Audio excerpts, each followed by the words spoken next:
또 함께 하신 우리 성도님들 위해 또 하나님께서 큰 은혜 부어주시고 내려주실 줄 믿습니다.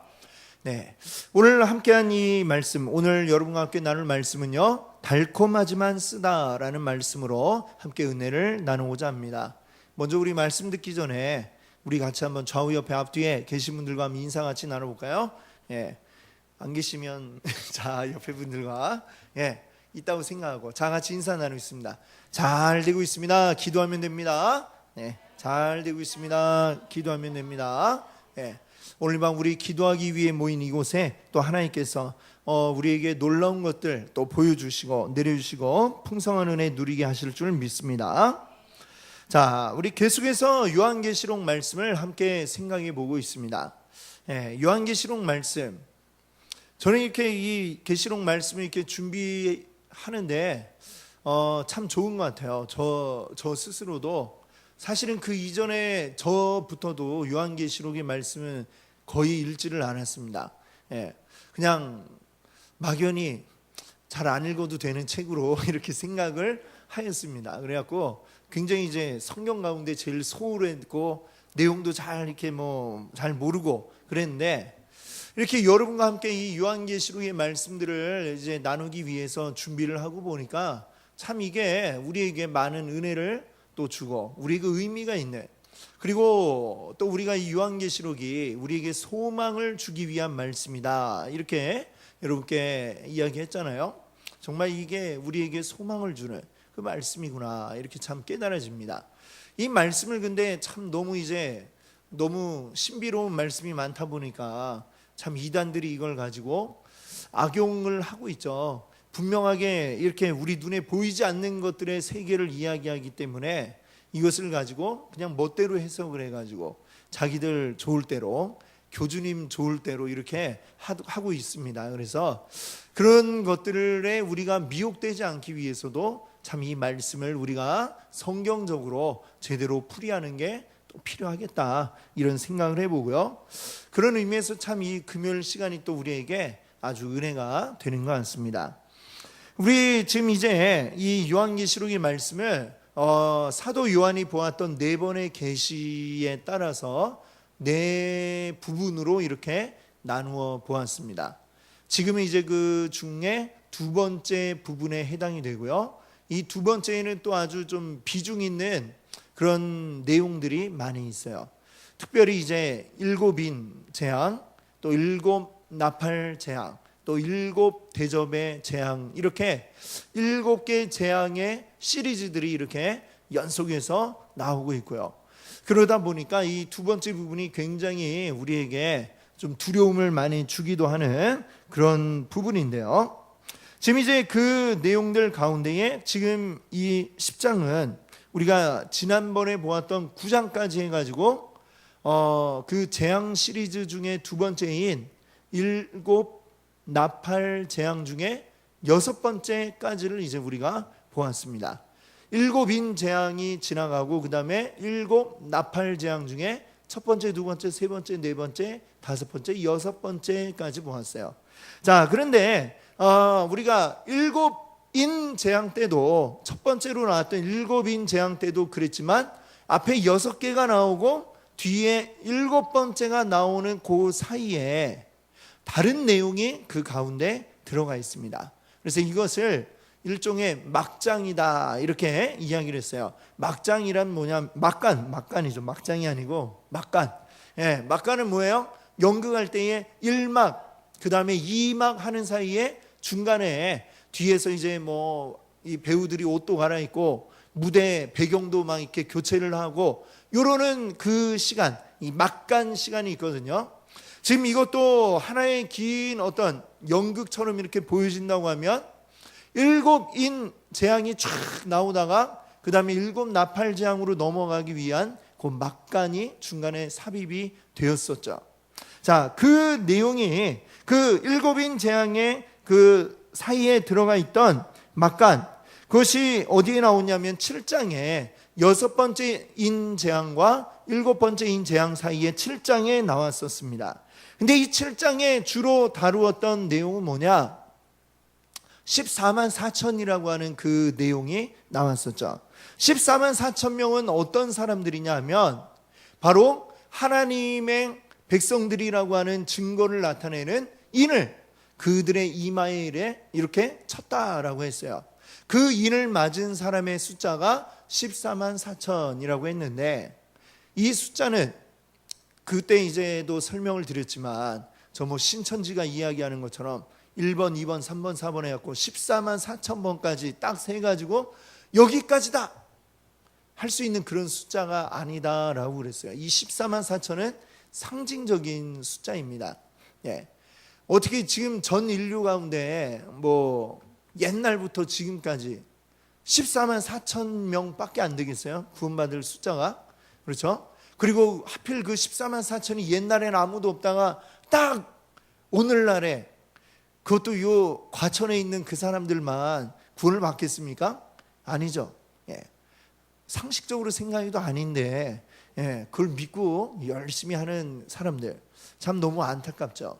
이 미혹의 영이 씌우면은 이렇게 사리분별을 제대로 할 수가 없는 겁니다. 예.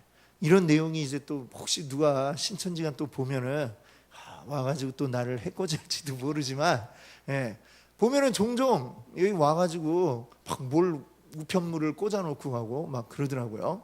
예. 그리고 그 열어보면 헛소리를 잔뜩 적어놨어요. 그래갖고 제대로 읽지도 않고 그냥 박박 찍고 그랬는데, 14만 4천은 그런 게 아닙니다. 뭐냐? 구약의 12지파로 대표되는 하나님의 백성, 또 신약에는 12사도로 대표되는 또 신약 시대의 하나님의 백성들. 그래서 12 곱하기 12 하면은 144, 거기에다가 1000, 많은 수를 나타내는 1000. 구약과 신약의 모든 시대를 아우르는 하나님의 백성들의 그 많은 수를 나타내는 그 상징적인 표현이 바로 14만 4천이라고 했습니다. 자, 하나님이 그들을 택하셨고 그들은 이 심판의 대상이 아니다라고 하는 사실을 이제 그 첫 번째 막간에서 이제 이야기를 했었습니다. 7장에서요. 자, 그리고 지금 오늘 10장도 지금 어때요? 7 나팔 재앙 가운데에 6번째와 7번째 사이에 지금 이 막간이 지금 들어가 있는 것입니다. 자, 이 10장의 그 막간, 10장과 그리고 11장 14절까지 내용이 요 막간에 해당이 되는데요. 자, 앞에서는 14만 4천으로 이제 나타나는 교회죠. 한마디로 얘기하면 교회입니다. 하나님의 백성인 교회. 그 교회에 대해서 이야기를 했다면은 이제 여기 10장과 11장에서는 그 교회가 해야 할 사명이 무엇인가에 대해서 이야기를 하고 있습니다. 자, 그러면 이 교회에 부여한 하나님의 그 사명이 무엇인가? 이 어두운 시대에 이 하나님의 재앙이 내려지는 이 시대 가운데 하나님의 백성들이 해야 할 일이 무엇인가를 한번 오늘 말씀을 통해 살펴보도록 하겠습니다. 자, 1절 말씀을 보면, 자, 내가 또 보니, 이 내가는 누구예요? 사도 요한이죠. 이 사도 요한이 계속해서 지금 지켜보고 있는 가운데 있는데, 거기 보니까 힘센 천사가 나타났습니다. 힘센 천사. 자, 근데 이 힘센 천사를 어떻게 묘사하고 있는가? 1절을 보니까 뭐라고 하고 있어요? 구름을 입었다. 그의 옷이 구름이에요. 자, 그리고 하늘에서 내려오는데 그 머리에 뭐가 있대요? 머리에는 무지개가 있고 그 얼굴은 뭐 같아요? 해 같고, 그리고 그 발은 불기둥 같으며, 그리고 2절을 계속 읽어볼게요. 그의 손에는 펴놓인 작은 두루마리가 그 손 위에 올려져 있고, 그리고 오른발은 무엇을 밟아요? 바다를 밟고 왼발은 땅을 밟고 있다. 자, 이렇게 지금 그 힘센 천사의 모습을 묘사하고 있습니다. 자, 근데 이렇게 하나하나 따져보니까 우리가 요한계시록 앞에서 보았던 것과 뭔가 비슷한 어떤 느낌이 나요. 예, 무엇과 비슷하냐? 1장에 나오고 있는 예수님의 모습, 그리고 4장에 나오는 하나님의 모습을 묘사한 부분과 굉장히 비슷하고 이제 일치하는 그런 부분들이 있습니다. 자, 그러다 보니까 이제 어떤 학자들은 이 힘센 천사가 곧 예수 그리스도가 아니냐 이렇게 이야기하는 사람도 더러 있기는 합니다. 자, 그런데 성경에 보면은 예수님이나 하나님에 대해서 천사다라고 이렇게 표현을 한 부분이 한 군데도 없어요. 예. 분명히 하나님과 천사는 다르죠. 예수님과 천사도 다르죠. 창조자이고 피조물이고 다르기 때문에 천사로 묘사를 하지는 않았습니다. 그러면 이 힘센 천사가 어떤 자인가? 그냥 말 그대로 천사죠, 천사. 예. 하나님의 어떤 그 명령을 따라 움직이고 있는 천사예요. 그런데 굉장히 하나님과 그리고 예수님의 모습과 굉장히 유사하다. 이 천사들도 많이 있겠지만 그 가운데에 아주 특별한 그런 천사라고 하는 것을 우리가 알 수가 있습니다. 하나님과 예수님의 명령을 직접 받아서 그것을 수행하고 있는 굉장히 중요한 천사의 역할을 하고 있다라는 사실을 우리가 거기 미루어서 짐작을 해 볼 수가 있습니다. 그렇기 때문에 그의 모습이 이렇게 하나님의 모습, 예수님의 모습과 비슷하게 이렇게 묘사가 되어 있을 것입니다. 자, 근데 2절을 보면 이 중요한 게 나와요. 그 손에 무엇이 놓여 있었다고 그러죠? 펴 놓인 작은 두루마리. 예, 두루마리는 이제 예전에 종이가 나오기 이전에 글을 적었던 뭐 가죽일 수도 있고요. 뭐 그런 것들이죠. 자, 근데 이게 과연 뭐냐? 이 작은 두루마리가 과연 뭐냐? 이것도 사실은 굉장히 여러 가지 논란이 있습니다. 이 요한계시록에 보면 두루마리가 이미 한번 나온 적이 있어요.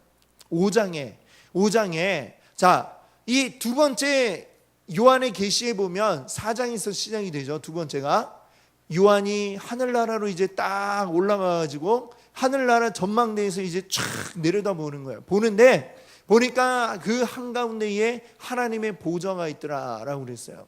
근데 그게 이제 5장에 딱 가니까 이 초점을 그 하나님 보좌로 쫙 맞춰온데 보니까 그 보좌에 앉으신 이의 오른손에 뭐가 들려 있냐면 바로 두루마리가 하나 들려 있었다.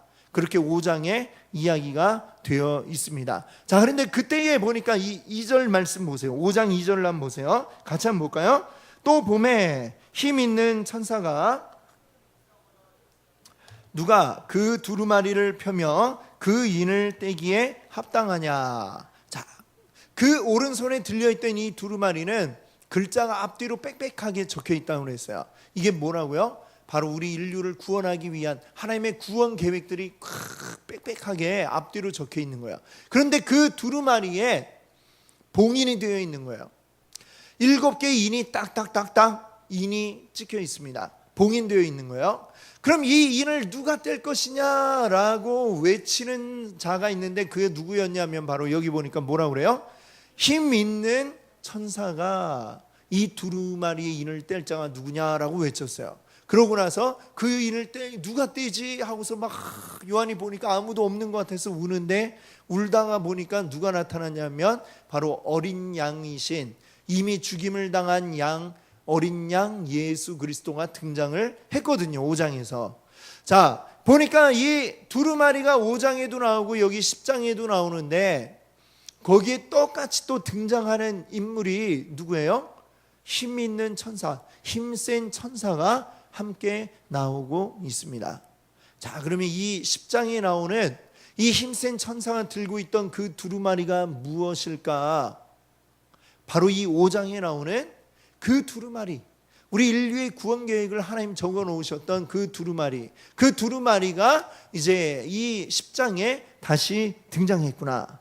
그리고 그 5장에서 외쳤던 그 천사가, 힘 있는 천사가 지금 다시 이제 그 두루마리를 들고 나타났구나라고 하는 것을 우리가 여기서 생각을 해 볼 수가 있겠습니다. 자, 근데 자, 이 3절에 보시게 되면 이 힘센 천사가요 마치 사자가 부르짖는 것처럼 큰 소리로 외쳤다라고 이야기를 합니다.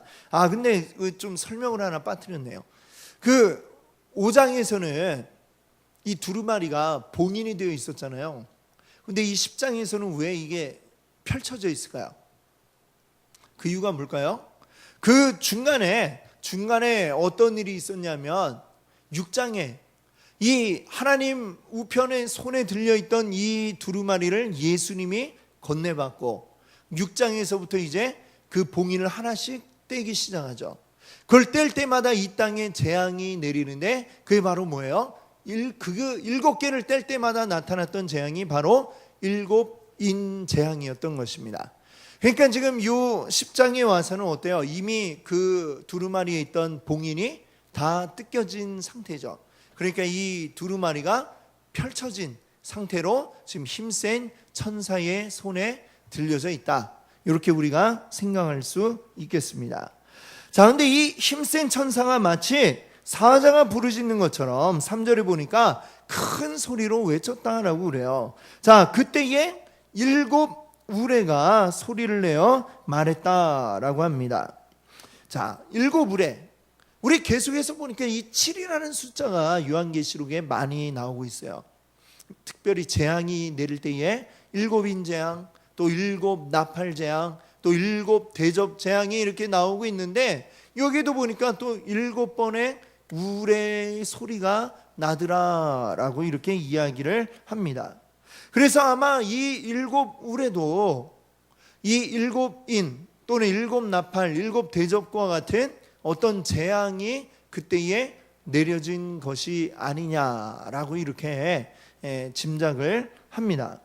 아마도 이 7 우레가 막 소리를 냈을 때에 이 땅 가운데 각각의 어떤 재앙들이 내려졌으리라 라고 생각을 하는 것이죠.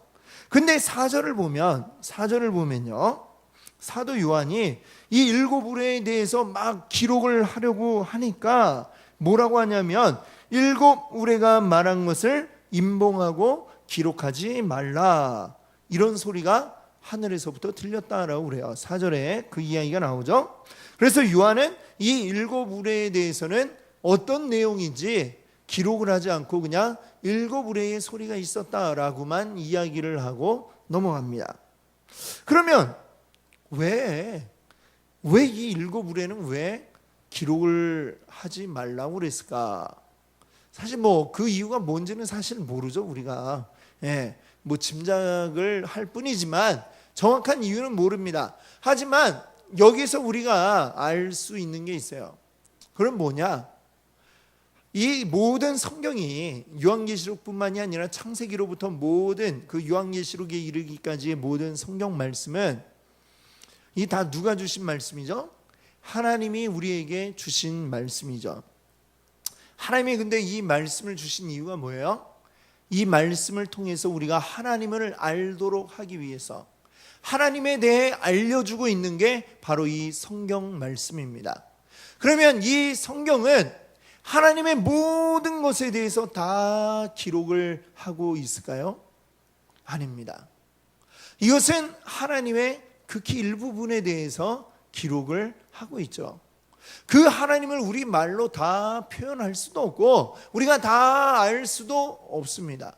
그런데 하나님께서는 우리가 하나님의 백성 되기 위해 필요한 모든 것은 이 말씀 가운데 넣어주셨어요.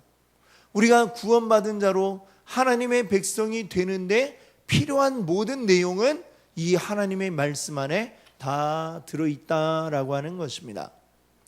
자, 그 외에도 하나님에 대한 것들은 더 많은 게 있겠지만 굳이 그것들을 다 알려주지는 않으시는 것이죠. 다 알려주지 않아도 그러나 너희는 이것만 알아도 나에 대해서 충분히 아는 것이고 그것으로도 너희가 구원에 이르른다, 하나님의 백성이 된다라고 이렇게 이야기를 하신 것입니다. 즉 우리는 그러면 거기까지 알면 돼요. 하나님이 우리에게 알도록 하신 부분까지만 알면 됩니다. 그 이상 넘어가는 것을 알려고 하는 것은 마치 뭐와 같으냐면 에덴 동산에서 아담과 하와가 그들에게 허락된 모든 나무의 실과를 제쳐놓고 뭐만 보는 거예요?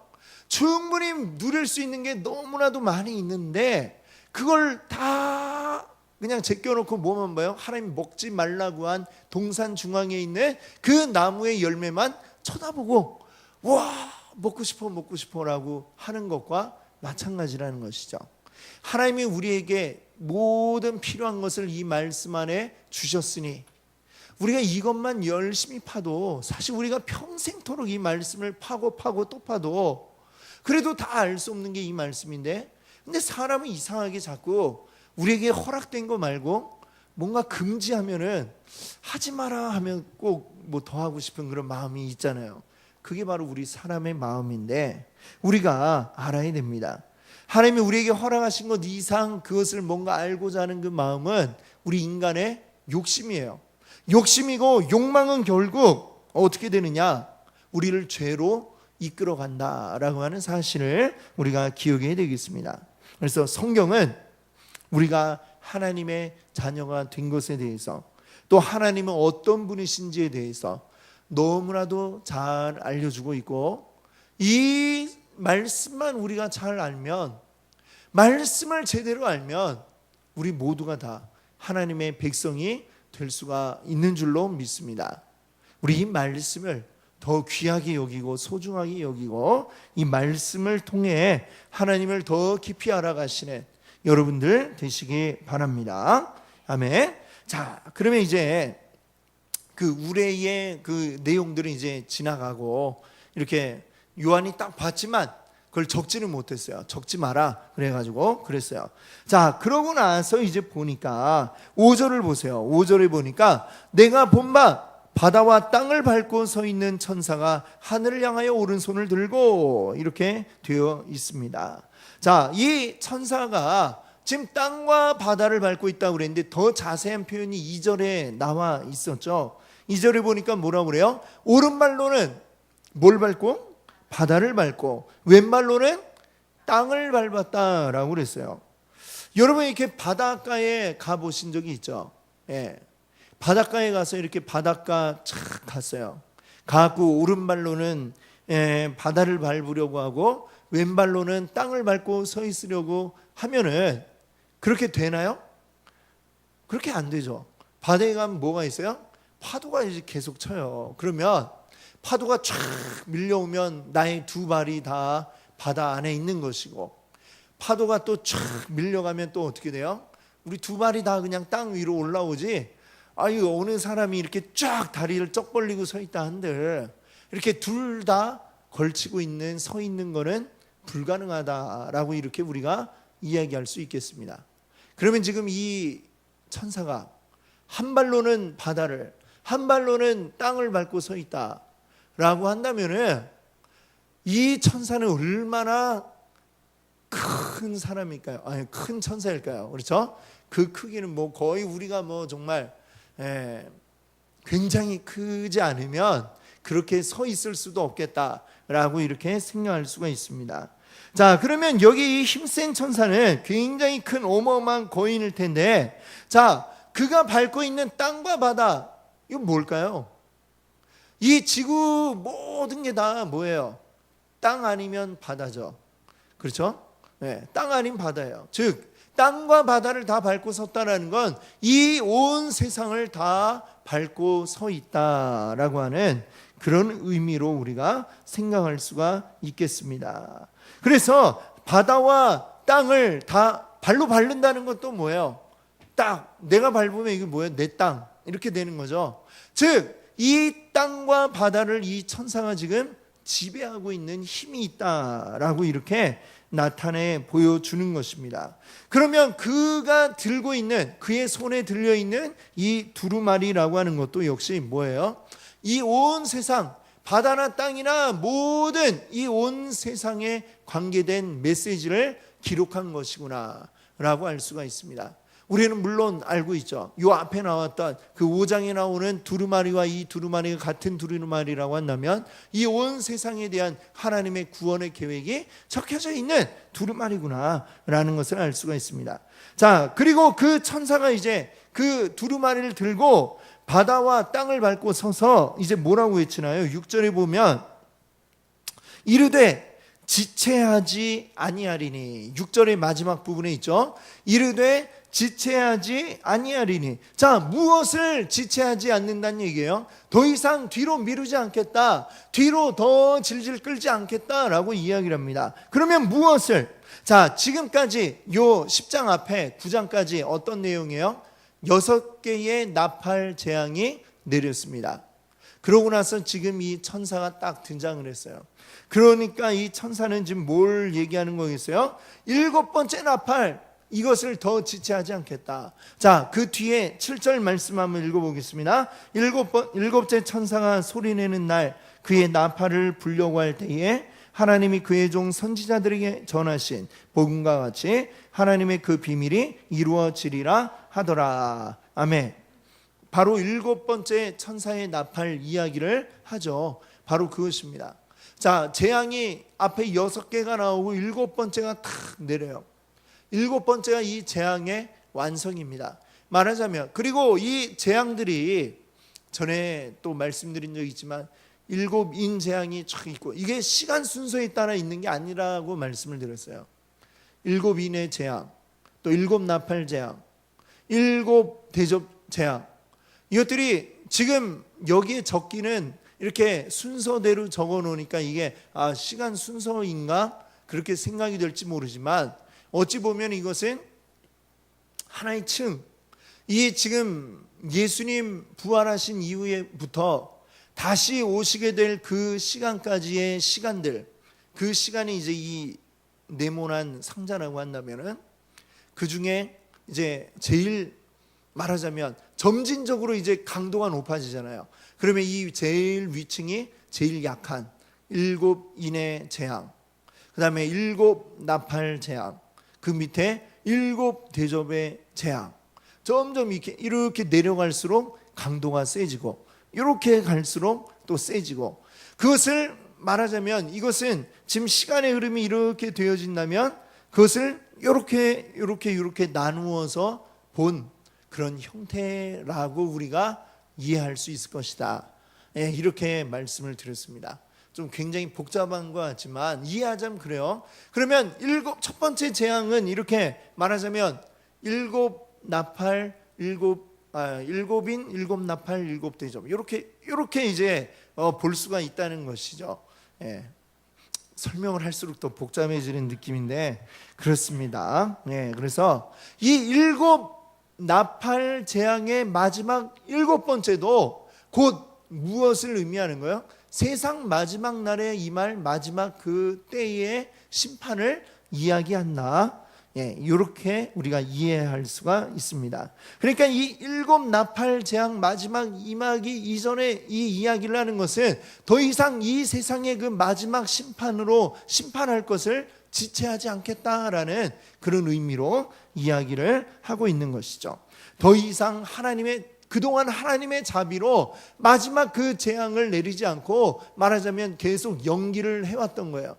연기를 해왔지만 이제 더 이상 연기하지 않고 이제 마지막 심판을 내리겠다라는 이런 의미로 말씀하고 있는 것이죠.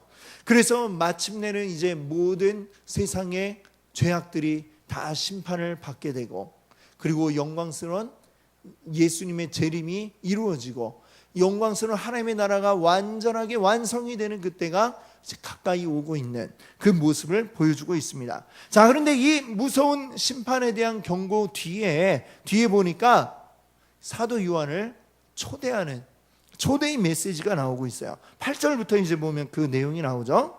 지금까지는 이 요한이 어떻게 왔어요? 아까 그 처음에 이 두 번째 계시의 처음 시작할 때도 쫙 하늘나라 전망대에 딱 올라가가지고 지금 그런 모습이었잖아요. 전망대에서 쫙 내려다보면서 이 하늘나라에 이루어지고 있는 일들을 막 기록을 하고 있는 거예요. 그 하나님의 보좌와 또 거기에서 예수 그리스도 등장을 하면서 7인을 떼고 그 다음에 7나팔이 불고 계속해서 그것들을 보면서 기록을 해왔어요. 기록을 해오는, 말하자면 이 사도 요한은 지금 관찰자의 입장으로 지금까지 쭉 해왔는데, 더 이상 이제 너는 관찰만 할 것이 아니라 이제 너도 함께 이곳에 참여해야 된다, 함께 일해야 된다라고 하는 초대를 하고 있습니다. 자, 그 초대받은 요한에게 두 가지가 요구되고 있는데요. 첫 번째는 뭐냐면 이 두루마리를 먹어라 라고 하는 것입니다. 자, 이 두루마리는 뭐예요? 곧 하나님의 말씀이죠. 자, 근데 이 두루마리의 특징이 뭐냐? 먹을 때는 굉장히 이 꿀같이 달다라고 했어요. 근데 이것을 먹고 나서 뱃속에서는 어떻다고 그래요? 뱃속에서는 쓰다라고 합니다.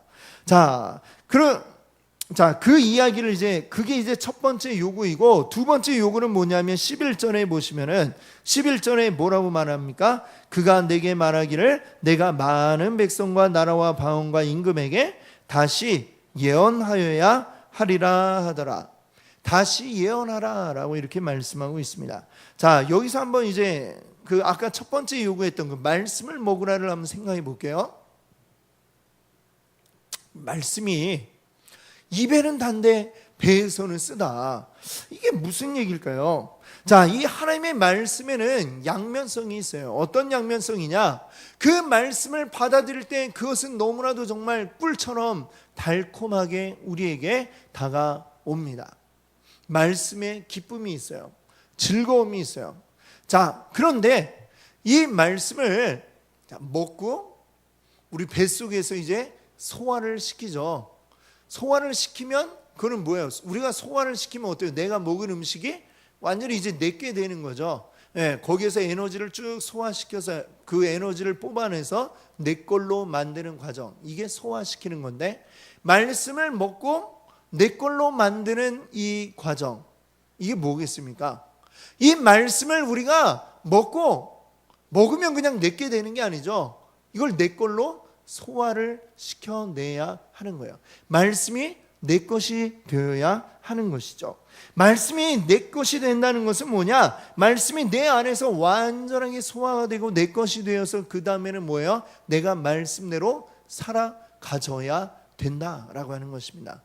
말씀이 나에게서 내 안에 완전히 자리 잡고 있어야 되는 것이죠. 말씀대로 살아가야 내가 그때야 내 말씀이 내 것이 되었다라고 이야기할 수가 있습니다.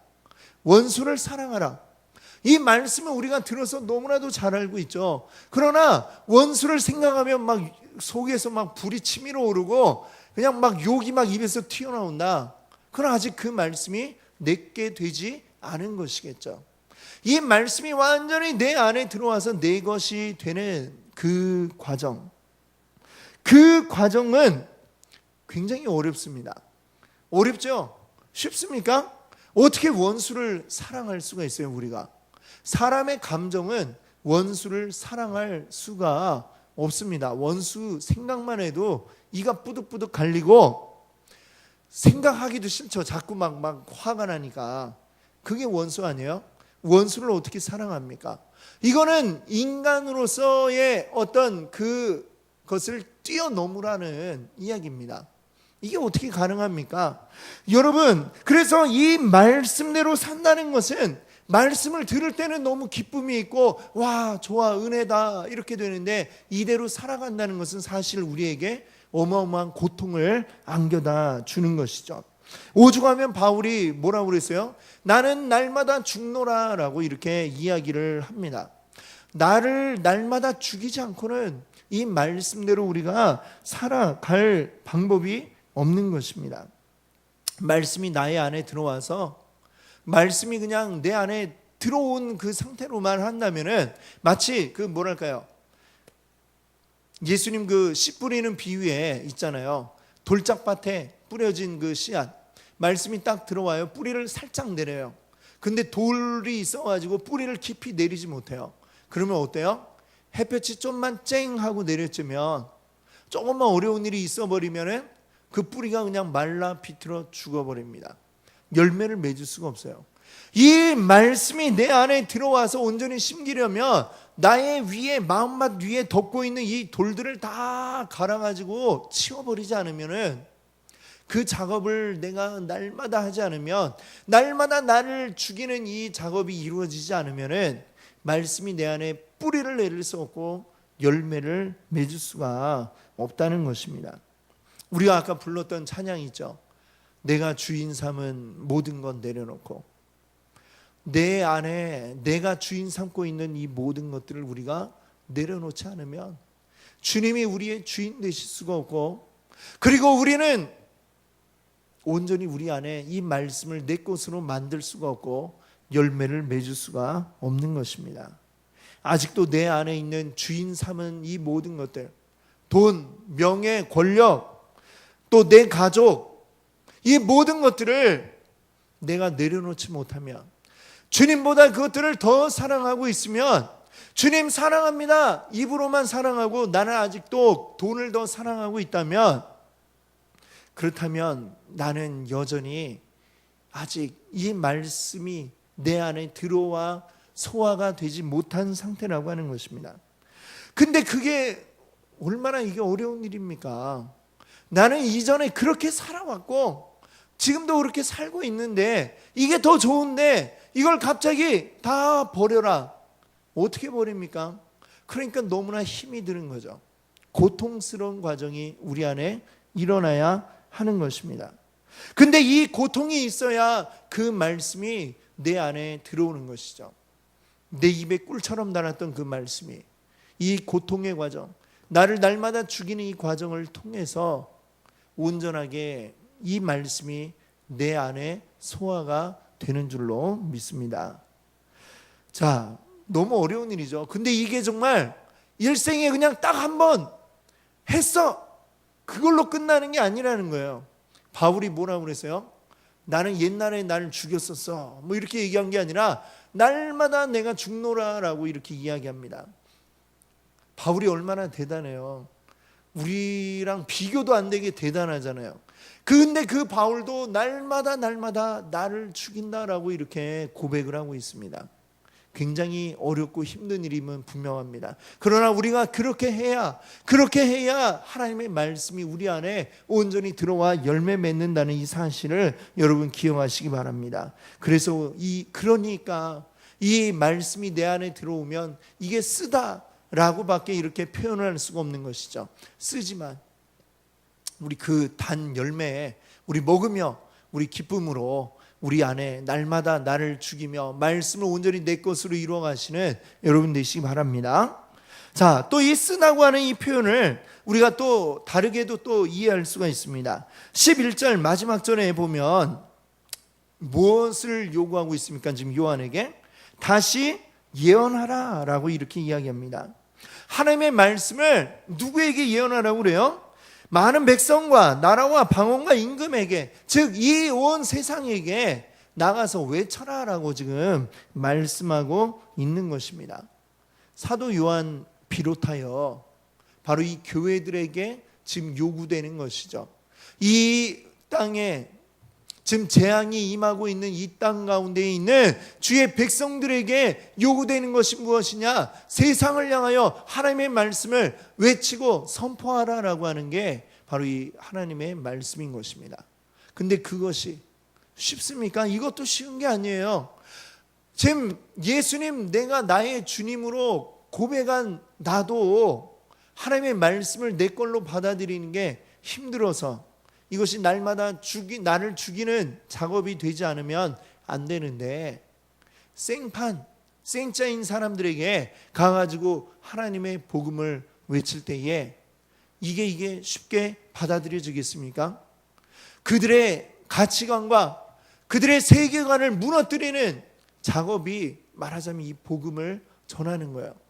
그러면 그 복음을 듣게 되었을 때에 자신이 지금까지 쌓아왔던 이 세계관을 무너뜨리는 이야기를 우리가 하게 될 때에 그때 당연히 어떤 반응이 나오겠어요?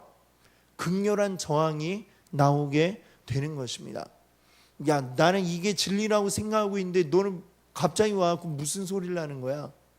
지금 내가 살아왔던 인생 자체를 뒤집는 이야기를 할 때에 그들은 저항할 수밖에 없는 것이죠. 그래서 복음이 전해지는 곳에는 이 복음이 어디 위에 세워졌다고 그래요?